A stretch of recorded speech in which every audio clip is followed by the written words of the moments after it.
Cricket একটি বিনোদনমূলক এবং জনপ্রিয় খেলা এবং অনিশ্চয়তার খেলাও। কিন্তু সেই খেলাটি যদি একপেশে হয়ে যায় সেটা কিন্তু মেনে নেওয়া খুবই কঠিন।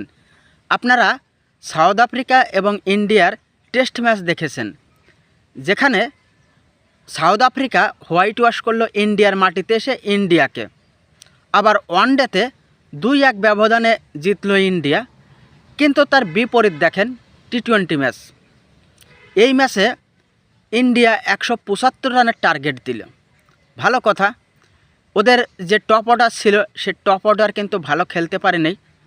আমরা শুভমান গিল, অভিষেক শর্মা, তিলক বর্মা, সূর্য কুমার যাদব, জিতেশ শর্মা এদের খেলা দেখছি।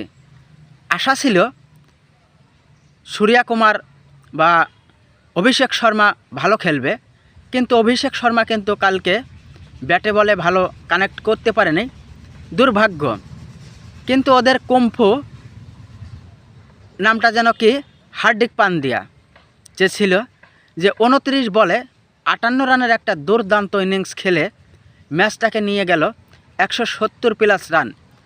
যেটা প্রথমে ভাবা হয়েছিল 120 থেকে 30 রান হয়তো হতে পারে, কিন্তু ওই যে ওদের হার্দিক পান্ডিয়া আছে না, যে একের পর এক বাউন্ডারি, একের পর এক ছক্কা, একের পর এক চার, কি দুর্দান্ত খেলা নাই খেলল ভাই। এটা ইন্ডিয়া টিম, আর ইন্ডিয়া টিমের একটা বৈশিষ্ট্য হচ্ছে যে কোনো একজন দাঁড়ায় অবশ্যই যাবে।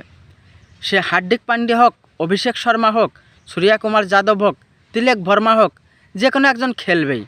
এদের আমার মনে হয় এরা 11 জনই ব্যাটার, 11 জনই ফিল্ডার, 11 জনই বল করতে পারে। কিন্তু ওদের কিন্তু মারাত্মক কিছু প্লেয়ার ছিল।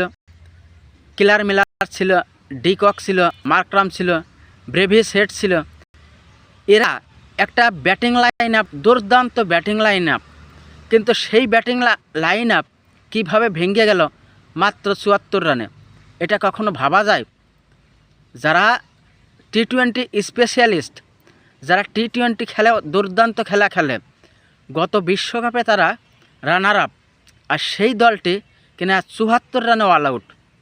আমার মনে হয় এরা টেস্টের উপর বেশি মনোযোগ দিয়ে এই ভুলটা করেছে।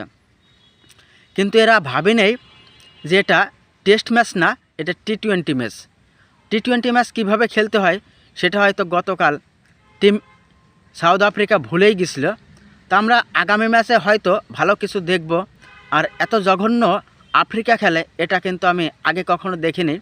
তবে ইন্ডিয়ার প্রশংসা করতেই হয়, ইন্ডিয়া একটা দুর্দান্ত দল, এদের খেলা অনেক ভালো লাগে।